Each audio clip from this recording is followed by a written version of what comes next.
Hammers up. This is modern day auctioneering, online bidding. It's online first time, second time, third and final time. Hello everyone and welcome once again to the Mike Brewer Automotive Auctions podcast. I'm delighted to be bringing you yet another packed show full of car information all the way from the headquarters here at Automotive Auctions. We've been joined today by boss of Silverstone Auctions Group, Mr. Nick Whale. I've also got two team members, automotive specialists, Avi Tandon and James King. And remember, if you've got any questions for us, you can find us on all forms of social media. Just Google Automotive Auctions UK or look for us on all forms of social media. And if you've got a question, just send it in. You can do it by old-fashioned email as well. This is going to be a good one because we're going to be looking at the successes of Automotive Auctions. Since we've been going, we've sold quite a few cars. We've got some tasty cars listed and cars that I'm really excited to talk about. Remember, if you've got a car that you're looking to sell, it could be a car, a supercar, it could be a hatchback, it could be anything you like. It can be a motorhome, a motorbike, or even a number plate you're looking to sell. Contact us today and sell next week with no fees. That's really important, with no fees. And these people, these success stories, have done exactly that. And my God, we've had some success stories the last couple of weeks, haven't we, boys? Let's start off with that, which when I flicked through on the internet and I discovered this absolutely charming bronze brownie Mercedes 560 SEC from 1987, there was a little bit of me just went, I want to get me slippers and go and drive that car. God, it looked so sumptuous. Car got sold really well at £33,920 with lots of bids. Yeah, fantastic. In the day, of course, that was one of the most expensive cars in the world, Mike, the 560 SEC, and owned by some major celebrities as well, as I recall, being an ex-Mercedes salesman of the 1980s. I remember such things. Is there any car you haven't sold, Nick? BMW, Porsche, ex-Mercedes salesman. I'm going to say Alvis one week. And you go, hey, I sold Alvises, which you no doubt have. So, Avi, tell us, who's owned that car in the past? Give me some film star names. So it's been owned by a myriad of legends, people like Ayrton Senna, Nigel Mansell, Keke Rosberg. It really is a lovely car indeed. Wow, all like Formula One drivers own this big luxury Mercedes-Benz. Yeah, and James Hunt as well, the legend James himself. Hunt had one as well. Did he really? Wow. So the person who bought this car, they've gone and bought themselves what, as Nick says, it would have been the most expensive car at the time sold in the world. And not only that, it was a car that was driven by celebrities and stars. More than a Rolls Royce back in the day. Yeah. So Nick, the market for this then, so a 560 SEC, I mean, it's fair to say, 10 years ago, people looked at these and thought, we go bang a racing in it. But now the market's really strong for this car. Yeah, I mean, they recognise the limited production. That's the first thing. And also the build quality. Mercedes build quality in the 80s was second to none. There's no question about that. It was the top of the range. And our private vendor, good guy, had looked after the car. It was well presented. And, of course, it was well priced. And that's the key, isn't it? And quite a record price, wasn't it, Avi? It was, yes. So as you said earlier, Mike, it fetched £33,920. Nick sold one at Silverstone some time ago for £40,000, which was the most expensive one in the UK auction world. So we weren't too far off from that record there. So it was a very exciting auction indeed. Yeah, but we got first and second now, haven't we? We've got first like and second. We're leading. We're front row of the grid. Exactly. We've got gold and silver trophies. We do indeed. Exactly that. Well, that was a brilliant one to start with. What an amazing car. Then going to move on to this. Again, this world never seems to surprise me with the successes we see at auctions, especially on automotive auctions. When this 2003 Land Rover Defender 90 G4 edition came through and sold for really strong money. I mean, I gather the vendor of this car was delighted. £28,355. And remember, he didn't have to pay any fees on that. Yeah, great car, great price. As you rightly say, the G4, a good model. And we were pleased to consign it. These lads are there every day consigning cars. They're there to talk to customers, to form the relationship as inquiries come in. And they made the relationship with that client and they sold the car very well. And may I add, that G4 in particular was a very, very nice example. I think it was actually one of the nicest I've seen. 56,000 miles from new, a full history, and fully undersealed underneath as well with corrosion-resistant sealant. It really was a lovely car. Absolutely. What is it about that Land Rover world? Because, you know, I'll be honest with you, I don't kind of get all of it, that Land Rover Defender world. What is it about that world that people will pay really strong money for it? I was a guest recently at the Land Rover Classic Centre, and they're now selling rebuilt 2015 Defenders for over £200,000, and they've sold out. They can't make enough of them. Yeah, they're absolute cult classic, really, the Defender. You see them, more and more companies are being those rebuild companies as well. The companies are completely stripping them out and basically building them as new. And as you say, reaching over £100,000, £200,000 for these cars. And it's kind of crazy because in America, this 2003 Land Rover Defender 90 would make like $100,000. The price for them in the States, they tend to go crazy for them. They love a little bit of British iconography driving down the road, and they're willing to pay through the nose for it. So congratulations to the vendor of that. Congratulations to the buyer of that car. I think he's bought very well, and he's bought a car that's going to hold its value very well at 56,000 miles with that under seal as well. Nice car. Indeed, very nice car indeed. Good one. From one Land Rover onto another. This is the 2013 Defender Bowler Challenge 90. That one sold £35,000. God, that's good, isn't it? Yeah, I mean, we're talking about bespoke cars a minute ago, and you can't get much more bespoke than a Bowler.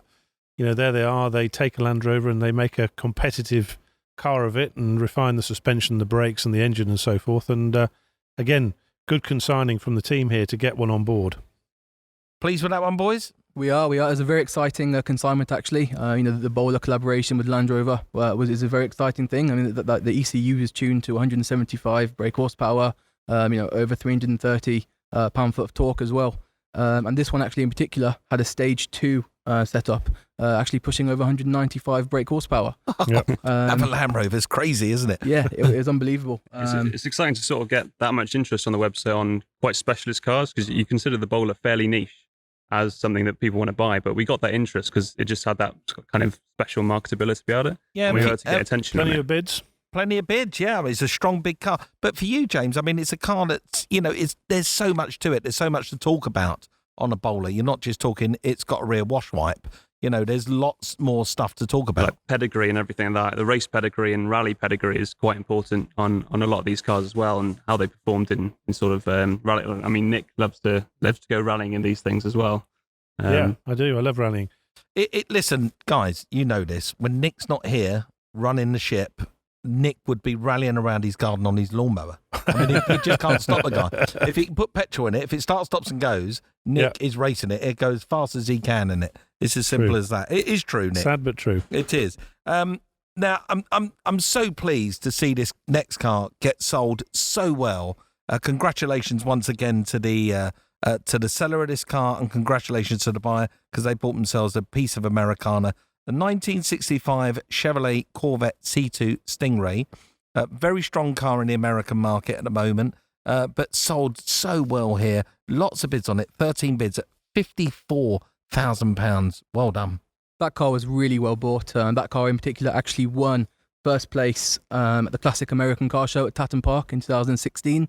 So £54,000 was a great buy to the new owner, and I really do hope he's enjoying that car. And it was a super colour as well. It's, if you're going to have a Corvette, that's the colour, isn't it? The bright metallic blue. Yeah, Lovely. Yeah, it's amazing. It really is. And I know the C2 very well. I bought and sold C2s in the past, and they are an amazing car to be around. Really easy to work on as well. 4 on the floor. 4 on the floor. Really pleasurable ownership. The ownership you get out of those is really rewarding on every corner. So again, what a great car to get sold. Our first American car, I do believe, wasn't it? And unusually, we thought automotive auctions would definitely be attracting modern classics, cars that are perhaps less than 10 years old. But there's a car that's, knocking on the door of 50 years old. In fact, it is 50 years old. And we sold that too. So it just shows the depth and breadth of the platform and what it can do. Well, Nick, you've just almost like we're in tune with each other, because Modern Classics' next car was a 2016 Lotus Avora 410 Sports. So this is a car that's only 5 years old. A prime car for the automotive auctions market. It's perfect, isn't it? Yeah, it's perfect. 8,500 miles, right-hand drive, 2016 model, 53,000, and I love this, and £30. Yes, that's what it sold for. Bizarre bid, but there you go. It worked. And that was a good price, lads, wasn't it? Yeah, I thought it was a really good price for that. Again, the Lotus market seems to be getting quite a lot of interest, especially we're getting a lot of inquiries about Lotuses since that sale as well. So I think it might be a specialist car for us in the future, the Lotus. But yeah, that car, I mean, it didn't have that many miles on it, so it was quite a good condition one for people to buy. But I kind of hope the new owner does take it out and give it a good drive, because it is a car that needs to be enjoyed, I think. That. Out of interest, when that car was consigned, did you say to the customer, did you ask him whether it was original panels and original paint? Because being only 6 years old and such low mileage, if you can put in the description, this car is original panels and original paint, it means nobody needs to see it, because they know for a fact everything's all original on the car. Is that something we're doing? Yeah, it's exactly that, really, because, I mean, with automotive auctions, again, not everyone's going to be able to go and see all of these cars. So, again, we make sure it's really important to go into a lot of detail about your car and really leave no sort of stone unturned. So any prospective buyer is going to see the car, they're going to be completely happy with what they're seeing. All the photos will give all the details about the car, so it kind of gives a lot of confidence to people buying online. If a customer was nervous and he really did want to see a car, can we facilitate that? Yeah, of course. Yeah, we always arrange viewings and at the vendor and buyer's convenience. We're always happy to do that. So if you give us a call, of course, we can host viewings for you and arrange those. I think that will put certain people's. There's two types of people. It's sometimes it's age related or generation related. Sometimes it's just technical ability related. But some people like to see and touch, and some people are happy to buy online. And with automotive auctions, we can deal with both. Yeah, but what we're asking for is we're asking for people to really describe their cars as accurately and as honestly as possible. Take as many pictures as they possibly can, even if the picture for you seems a little bit mundane, like you've gone down on your hands and knees and taken a shot under a wheel arch. We'd love that picture, because it just describes the car and it shows the car really well. And that's what gets your car sold. At the end of the day, it's going to be sold on people having confidence in the pictures, the paperwork, and your description of the car. And that's what we're asking for at Automotive Auction. So if you've got a car out there you're thinking of listing with us, just make sure that when you speak to either Avi Tandon or James King, when you speak to those guys, and you can find them online, make sure that you do your due diligence, do proper pictures, listen to the guys and what they're asking you to do, and we get your car sold for you with no fee. Pictures are very, very important, Mike. Yeah, they tell 1,000 stories, don't they? Got to look the part. It certainly has. Right, so there's some success stories that we've had, and they're brilliant success stories, and we're off and running, and it's building and building and building. And then we've got cars out there right now that people can go and bid on. Jaguar Mark 1, the 3.4 Jaguar. It says mileage 400. No doubt it says that a full restoration, full rebuild. Fill me in, Avi. So I genuinely think this is one of the nicest Mark 1s on the market today. It really is a lovely car, and as you pointed out, Mike, it's gone under a full restoration. The people restoring the car, as you can imagine, the age of the car, it's very difficult to find parts. So they actually sourced across the whole globe just to find original Mark 1 parts. They ended up getting some wings and other parts from Arizona and putting the car together one piece at a time. And in doing so, they've created one of the nicest Mark 1s available on the market today. That is astonishing. To hear that story, the care and attention that's gone into that. Already we've got 3 bids on it, is up at £38,000. Good market, Nick, for that car. I mean, there's always going to be somebody out there who wants a Mark 1 Jaguar. Yeah, I mean, it's a Jaguar, it's British, it's an icon. The Mark 1 in its day was the fastest four-door car in the world. It was used by the police, it was used by the other end of the spectrum, the naughty boys as well. So, it was a car that appealed to many different people, and it's a special car. And by the way, those old Jags of that era, and you'll know what I'm talking about here, Mike, they smell. They have that distinct wood and leather smell, and money can't buy that smell. I know. I think there's been plenty of one of those magic tree companies trying to emulate that smell to put it on a magic tree so we can all have it.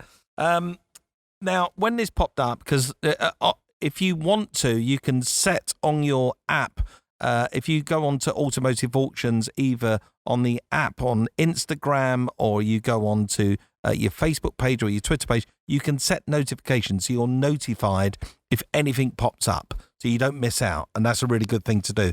This one flashed up on my phone, and I got a little bit sideways when it flashed up, because it's still for sale, 2003, and I love these. Ferrari 575 Maranello. It's the F1 Fiorano edition. again, beautiful car. This one's only done 10,262 miles since 2003. Lavishly cared for. What a great car. Who can sign that out of you two? That'll be myself. Right, tell us about it. Yes, it's a gorgeous car. It's Tokyo delivered car as well. I want to get the pronunciation right on this. My Italian's not fantastic, but Nuovo Nero Daytona. I'm not sure. I think that That's- passed. I yeah. think that's good enough. We'll let you. Grazie. Yeah. Nuovo. Grazie. Grazie. I've been to Milan for a week, so yeah, I'm basically fluent. But yeah, it's got the contrasting Bordeaux red interior, left-hand drive car as well. But yeah, absolutely gorgeous Ferrari, and a personal favourite of mine, I say the 575.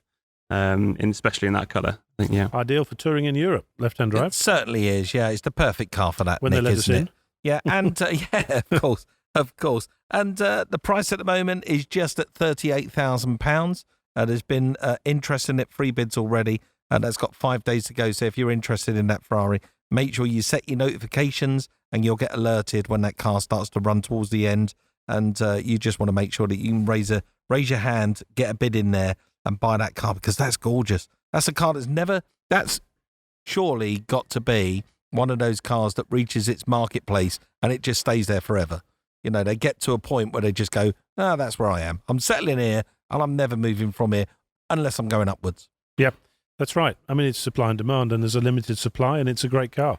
You know, it's the evolution of the 550, and it's a great car to own. Right, next one, which I'm excited about as well. Who can sign? Because, again, rare car. Nice British modern classic. This is going to tick Nick's box. He's smiling already. 2002 Voxel Vx220. Yeah, I can sign the VX220. It's over the years, I've never been a huge Voxel fan, but when this VX220 came out, that kind of ticked my box as well. 'Cause it's basically a Lotus Elise.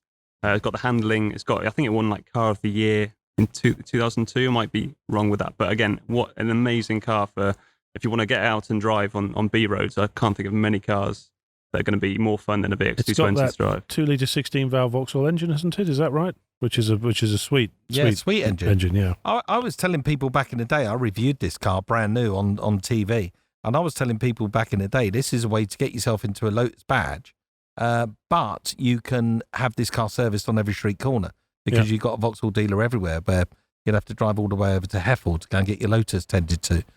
So this was a way to get that experience, but have the benefit of having a turnkey car that you could reliably get serviced in your local area. Well, a lot of these cars get used quite a lot. The VX220 has got quite a big cult following, but this one's only got 8,900 miles, so you're basically getting a virtually pristine one. If you really want to get the best of its kind, this will one. make a big number. This will sell very well, this car. And again, this is a proper, full-on future collector's car.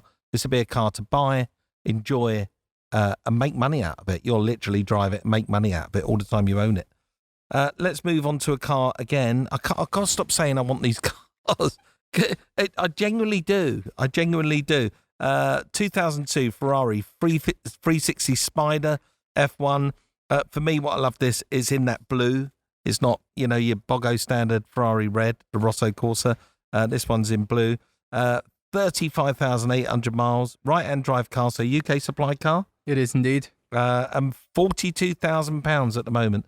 Tell us about this one. It is, I think, Tour de France blue over a beige interior. In my opinion, I think that is a really lovely spec. I do prefer it to the Rosso Corsa myself, which is ever so common. I think it's a lovely car, and I think it'll do very well. Yeah, it's a winning combination. Strong market, Nick? Ferrari 360? Yeah, always. A V8 Ferrari, you can't go wrong. The 360 was an iconic car. And as I say, 3.6 V8 in the back, the F1 gearbox, an early F1 gearbox, collectible car. Lovely. Very nice car. There's lots of other stuff up there as well. We've got number plates, 1C SX 550 XRT, another nice number plate there, C63 PCS. Don't forget, there's everything out there for you. And if you're looking to sell something like a motorhome, a motorbike, please do get in touch with either Avi or James. Nick? Got to tell you very quickly, we've got a plate coming as well that I can sign, because I like to give these guys a run for the money, keep them on the toes. Course, how it is. Show how the boss does it. Yeah, big 40. So if it's your 40th birthday coming up, B1G40 is coming on the site very shortly. That's fantastic, isn't it? Yeah. Isn't that a good one? It is a good one. Well done, Nick. See, boys, that's how the boss does it. Huh? Watch and learn. One day you could be Nick Wow. Fantastic. Well, listen, please get in touch with us if you've got something you want to sell. Talk to one of the teams today or tomorrow, get it listed, and we'll get your car sold for you next week. And not only that, we won't charge you any fee for doing it. Remember, if you've got a question for us for our standard podcast, please get in touch with us through Automotive Auctions or Automotive Auctions UK. You can find us across all forms of social media. Do you enjoy that one, boys? We did indeed. Thank you very much for having us. We're going to do this regularly, aren't we? Yeah. You like this idea? We do. Yeah. Yes, it's a good one. Thanks for joining us. I've been Mike Brewer. See you again soon. Ta-da! Hammers up. This is modern day auctioneering, online bidding. It's online first time, second time, third and final time.